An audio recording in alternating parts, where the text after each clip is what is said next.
Aleluia. Aleluia. Glorificado seja o nome do Senhor.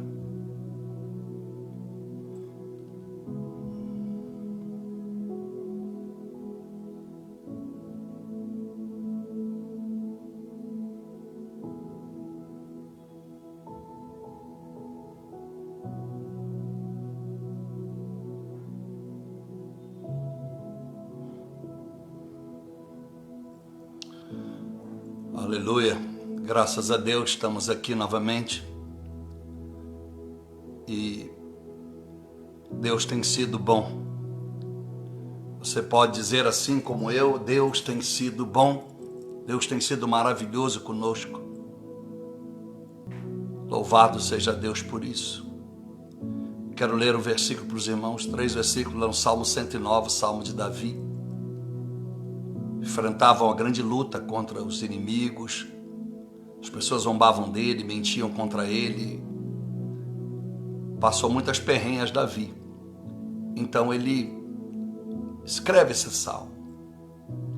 O início parece como o Salmo 12, o Salmo 6. Davi está lamentando a prosperidade ou o sucesso dos ímpios contra ele. Traz a ele um desgosto, mas ele entende que Deus é na vida dele, que Deus permitiu.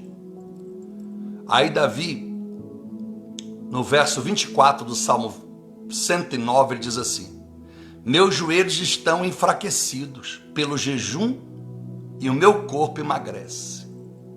O que ele quer dizer nesse versículo? Meus joelhos enfraquecem pelo jejum, porque eu estou emagrecendo. Mostra uma pessoa no exercício exaustivo e rotineiro em alguma etapa da vida dele, de muita oração e jejum, que trouxe a Davi magreza, fraqueza. Muitos até teólogos disseram que a aparência que Jesus não tinha, a formosura, porque ele jejuava e orava muito. Isaías 53, verso 1 em diante, né? Vamos ver essa história. A profecia de Isaías sobre a vida do Messias, Yeshua HaMashiach. E Davi, então, estava cansado. Quem sabe você está assim, pastor, meu joelho já está doendo, já estou sentindo exausta, porque não estou vendo a resposta de Deus. Deus não está fazendo, pastor, como eu esperava. Então, quem sabe esse verso 24 cabe a ti. Seus joelhos estão enfraquecidos, que não quer dizer só uma dor nos ossos, uma velhice. Não, joelhos enfraquecidos é quando a fé, você não tem mais força para ajoelhar. Não é, a saúde vai bem, você está bem, mas falta a fé para continuar ajoelhado. Então, você está enfraquecendo. Alguém pode estar enfraquecido de tanto orar.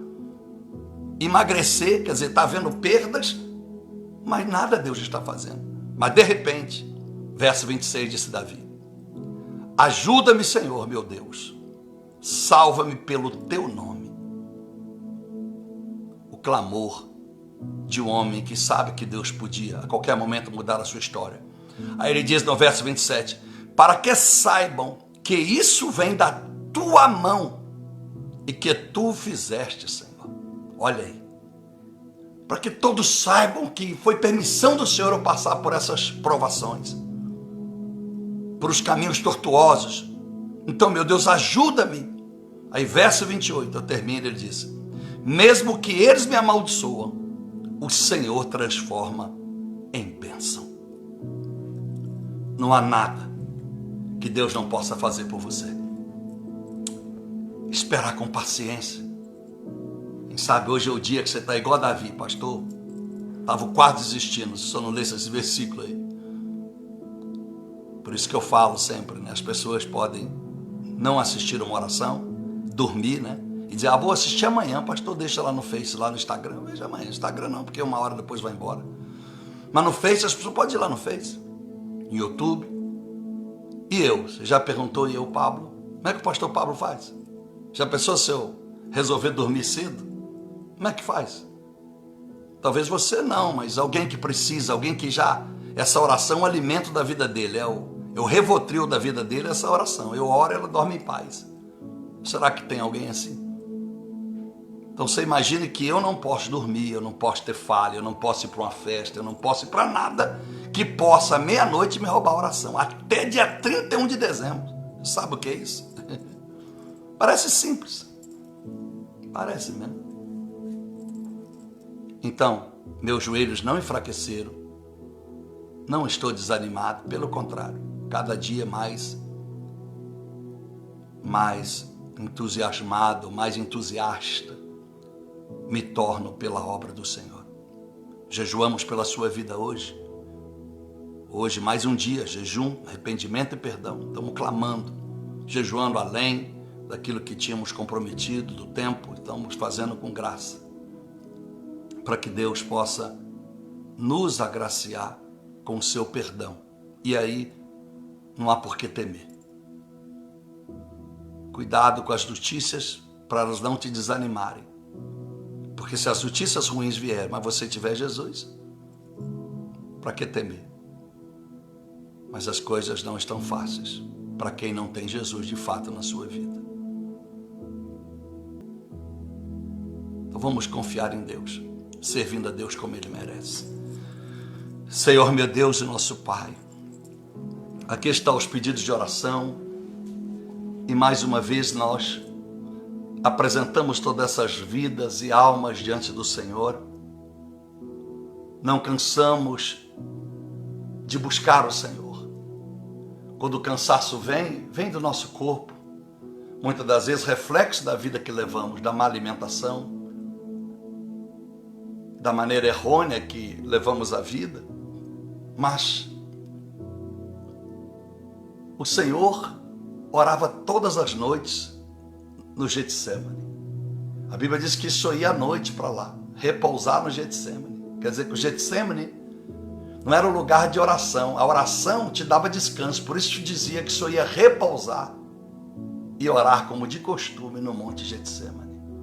A sua oração era um descanso e trazia para o Senhor Jesus paz, convicção e mais entrega à vontade do seu Pai. Como seria bom se todos nós pudéssemos sentir isso, viver isso, não apenas numa temporada. Porque eu fiz esse voto, mas o Senhor por 3 anos e meio, todas as noites, ia, e não foi mais porque subiu para os céus. O que nós podemos reivindicar do Senhor? Que seja por merecimento e não por privilégio. O que nós semeamos para dizer, meu Deus, me dá de volta. Se as pessoas sempre ficam com a melhor parte e dão para o Senhor aquilo que não os vai faltar e apertar, seja financeiramente, seja o seu sono. Se a capacidade da pessoa é dormir à meia-noite, ela não vai conseguir orar 2 horas na madrugada, porque ela vai dar ao Senhor somente às 9 da noite. 15, 20 minutos, meia hora de oração, porque de madrugada pertence a ela. A oração ou o jejum, da mesma forma, em todos os sentidos. O que nós temos oferecido, que não seja aquilo que podemos, que nós achamos que está nos sobrando, que não vai nos faltar. Ajuda-nos, ó Jesus, ajuda-nos a perseverar. E se chegarmos nesta condição de Davi, em que ele estava se sentindo emagrecendo, joelhos enfraquecidos pela fé e pela saúde, se chegarmos a este ponto, que possamos terminar como Davi. Quando chegou ao fim, ele deu um reset e reiniciou a sua vida, dizendo, salva-me, Senhor, para que vejam que tudo isto provém das tuas mãos. Aleluia. Oh Espírito Santo,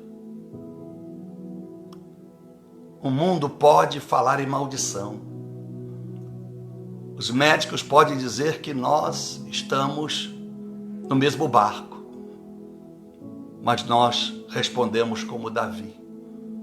Pode a enfermidade, o mal, a economia, o país, a política nos amaldiçoar, nos trazer momentos difíceis na vida, mas a Bíblia diz que o Senhor nos abençoa, torna a bênção em mal. Por isso que tu torna o mal em bênção. Por isso que o Senhor é benigno, porque o Senhor transforma o que é mal em bênção. O Senhor consegue virar a mesa. Nas trevas será luz. Falamos ontem, Salmo 139, verso de número 8 ao 12. Então, meu Deus, muito obrigado. Muito obrigado. Porque queremos dar o reset, reiniciar. O crente não vive de sorte, o crente em Jesus vive de promessa. Vive da tua guarda. Então, meu Deus, só por isso já podíamos ser gratos. Porque se partirmos amanhã, tivemos muito tempo para orar e consertar a vida. Oh, maravilha! Que bom! Mais um jejum vencido, mais uma oração que fazemos, pedindo perdão pelos nossos atos conscientes ou inconscientes, premeditados ou consumados pela aventura imediática da vida, da nossa conveniência. Nós pedimos perdão e queremos aprender o caminho do arrependimento. Nós lemos hoje, o Senhor nos falou hoje em 1 João, no 3,9, Pai, que aquele que é nascido do Senhor, aquele que é nascido de Ti, não vive em pecado. Nós aprendemos o verso 8, o Senhor veio para destruir a obra do diabo. Ele é o pecado. Ele é que comete pecado. Está escrito. Então, nós temos que nos esforçar, Pai. Todos nós. Porque senão esse jejum não vai passar de uma dieta, um regime. E nós podemos vencer. Como foi dito hoje, 1 Coríntios 10:13, o Senhor não permite que tentação venha e nos faça cometer erro além do que podemos suportar. Se nós erramos, temos que dizer, erramos sim, e vamos consertar, e precisamos, porque senão, meu Deus, nós vamos para o inferno, não tem outro caminho. Não adianta rezar, ter Bíblia aberta, se nós não pararmos, meu Deus, de fazer aquilo que entristece o Senhor. Que nós tenhamos mais atenção, mais vigilância, para que nada nos tire da concentração, nada nos tire do compromisso, que não é nem um voto, é um compromisso, não é de uma semana, de um ano de oração, é um compromisso rotineiro, que isso passe a ser, para todos nós, questão de sobrevivência. Como o ar que respiramos. Se faltar o ar na medicina, bota um respirador. Mas no mundo espiritual, o respirador é o teu Espírito Santo que assopra sobre nós o fôlego. Ele é o fôlego da vida que o Senhor assoprou. Gênesis capítulo 2. O Senhor assoprou o teu espírito, o fôlego no boneco de barro, e ele teve vida. Ajuda, Senhor, que nós venhamos temer a Ti todos os dias e isso nos faça professar com os nossos atos o crer em Jesus, o Teu Filho, e o Espírito Santo vai nos conduzindo na sabedoria, no conhecimento, nos deixando convictos do discernimento do certo e do errado, do santo e do profano, e o nosso passado vai se dissipando e não deixando rastro. Nosso presente é tão maravilhoso que há de apagar o passado. Se o passado nos condena, o presente nos absolve. E o futuro coroa o presente que estamos vivendo e buscando na tua face. Pedindo ao Senhor misericórdia todos os dias desta semana. Cada vida que está aqui, Pai, nesse envelope, cada nome nesse caderno, pedidos novos de oração de ontem, pedidos de hoje. Meu Deus, tem tantas pessoas e nós pedimos por eles, Pai, que a Tua presença esteja na casa dessas pessoas. Perdoa quando não fizemos a nossa parte, quando passamos grande parte da nossa vida orando pelos nossos entes queridos, esquecemos do próximo. Oramos 10 minutos para o próximo e 1 hora para a vida da gente. E olhe lá se 10 minutos para o próximo. Por isso que o Senhor disse pelo Teu Espírito a nós esta semana, que nós temos culpa em tudo isso. Mas o Senhor está nos dando um novo tempo. Pelo menos posso falar por mim, Pai. Eu estou aprendendo mais, enxergando mais quem eu sou, quem eu era, quem eu preciso me tornar.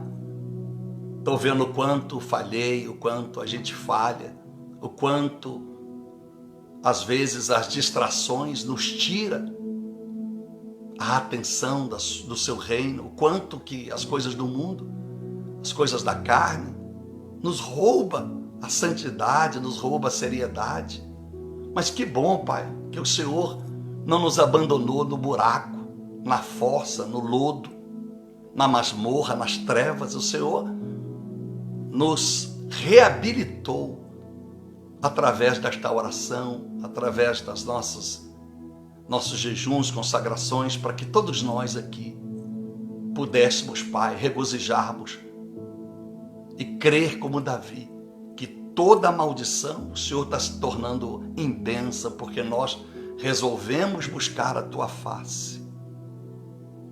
Vai na vida e na casa daqueles cristãos que estão clamando pelo Senhor. Uns choram pela perda, outros estão com medo de perder, porque a pessoa ainda está hospitalizada. Fora outros problemas que as pessoas estão enfrentando. Perdoa elas, Pai.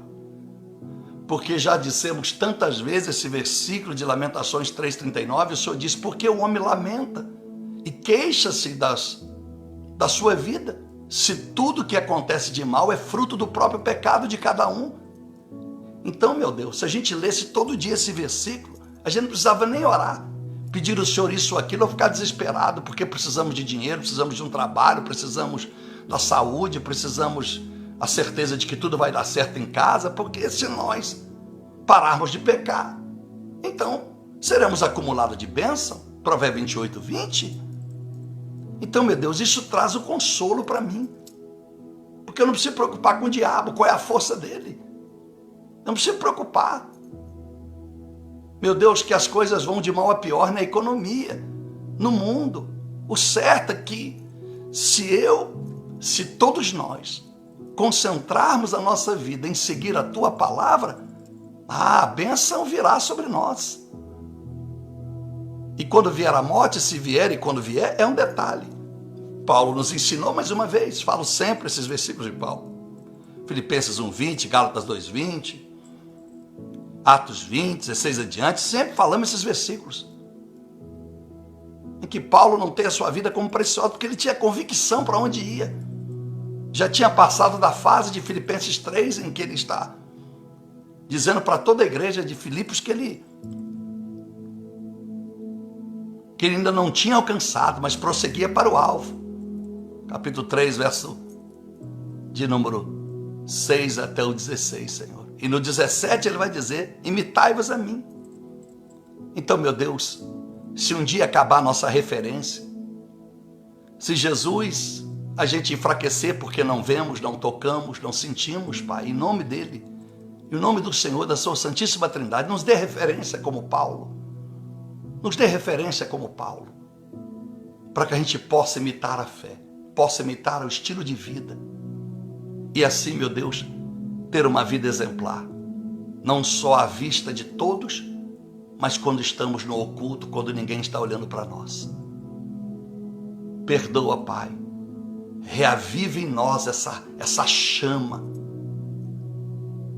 reavive em nós, e nos faça, Senhor, como Moisés, que a Bíblia disse que ele saía do arraial, ele saía do cotidiano, ele saía da normalidade, ele saía, meu Deus, do corriqueiro, pegava sua tendinha e ia para outro lado do deserto e chamava: quem quer ir, vai comigo. E alguns iam e armavam suas tendas, suas barracas, perto da de Moisés. A Bíblia diz que todos ficavam de pé, do lado de fora da tenda, observando, verso 7 de Êxodo 33, Moisés entrando na tenda de costa. E quando ele entrava, passava um pouco, eles viam a nuvem descer, e Deus falava ali com Moisés.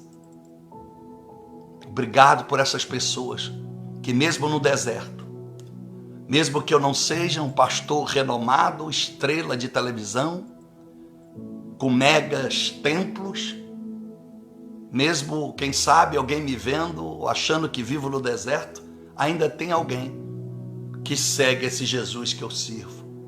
Estão armando as suas tendas sempre às madrugadas comigo. E crendo que esta oração provém do Teu Espírito Santo. E estão crendo, meu Pai, que o Senhor está ouvindo. Em nome do Senhor. Mas nós entendemos, Pai. Entendemos que há homens que provocaram a vinda do Senhor na terra. Outros provocaram que o Senhor os levasse ao céu.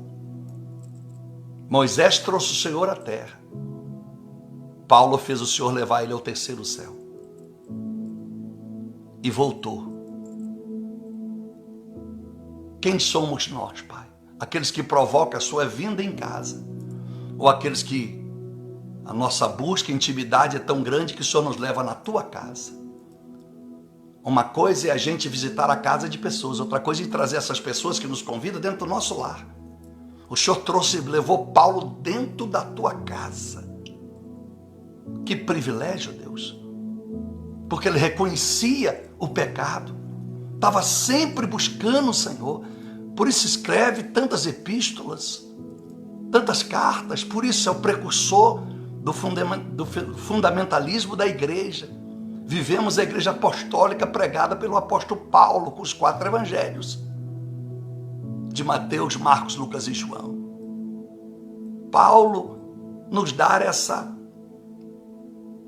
essa direção, meu Deus. A humildade dele precedeu a honra de ser convidado a ir à tua casa. Se os livros terminassem, Moisés, eu agradeceria pela experiência do Senhor descer ali. Mas como o livro vai até a história de Paulo, eu louvo pela vida de Moisés, o Senhor, mas pela vida de Paulo também, que pisou ainda como homem no terceiro céu. Meu Deus e meu Pai, às vezes é tão difícil sentir a tua presença numa oração, dentro da nossa casa, dentro de uma igreja de pedra.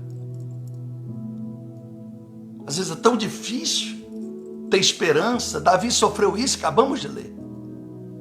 Agora, o que fez Paulo, além do que nós lemos, que levou o Senhor a convidá-lo a visitar a tua casa aí no céu, como está descrito em 2 Coríntios 12, versículos 6 a 11.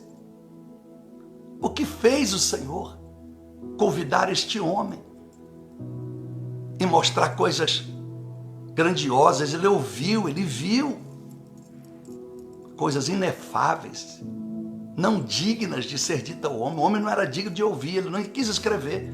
Aí ele deixa em 1 Coríntios 2,9 algo tremendo. O que os olhos não viram, os ouvidos não ouviram e o coração do homem não atentou para isso, é o que o Senhor tem reservado para aqueles que o temem e o amam. Então, Pai, ajuda-nos a vencer os obstáculos, que é os nossos pecados, para que nós tenhamos livre acesso aos nossos sonhos e projetos. Tenhamos uma vida mais leve, seja familiar, seja financeira, seja espiritual, conosco mesmo, a vida pessoal. Que as perturbações vá embora, que as inquietações, as ansiedades, os questionamentos. Oh Deus e Pai, mais uma madrugada que selamos aqui o nosso voto de querer viver o melhor. Nesse finzinho da oração, fale com cada um, quem sabe antes deles inclinarem o seu corpo numa cama para dormir, possam abrir uma palavra e pedir uma confirmação daquilo que eles ouviram na mensagem desta noite, aquilo que receberam nessa oração da madrugada. Ainda que seja um versículo, eles abram e entendam, Pai, porque abrir e não entender é árduo, mas abrir e entender. E dormir um sono do justo, dormir um sono de filhos, de escolhidos, em que o choro toma nos seus braços. Mais uma vez, eu apresento o jejum desta quinta-feira em favor de todos eles, aliás, de todos nós, porque nós estamos buscando a mesma coisa, arrepender de fato, para receber o real perdão que vem dos céus. Como aprendemos, o batismo nas águas pode nos fazer crer que apagou o nosso passado, mas só o batismo da cruz, o batismo do sangue, nos faz ter um presente que nos garanta um futuro nos céus. Obrigado, Jesus. Obrigado. Porque se o Senhor batiza nas águas, e o Senhor representava as águas, João 7, 37 e 38, junto a teu Espírito Santo, e João 4, no encontro com a samaritana, verso 4 adiante.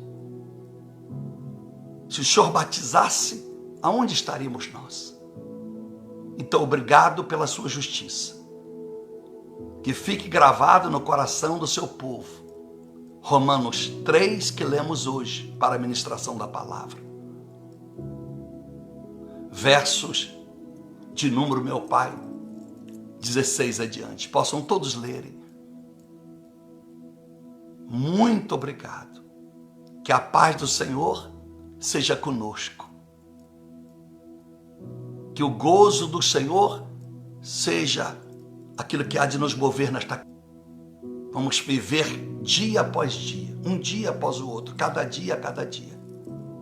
Em o nome da sua Santíssima Trindade é que eu oro, agradecido hoje e para todos sempre, em nome deste povo, em meu nome. Meu Deus, nós falamos para a glória de Cristo Jesus. Este é o nome sobre todo nome. Obrigado, Pai. Amém.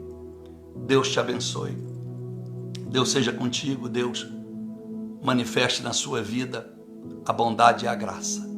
Tá bom? Um bom descanso. E se puder, abra a Bíblia e peça a Deus um versículo, 2 ou 3 ou 4, para você dormir mais em paz, ou mais convicto daquilo que Deus falou ao seu coração. Tá bom? Fique na paz. Tchau.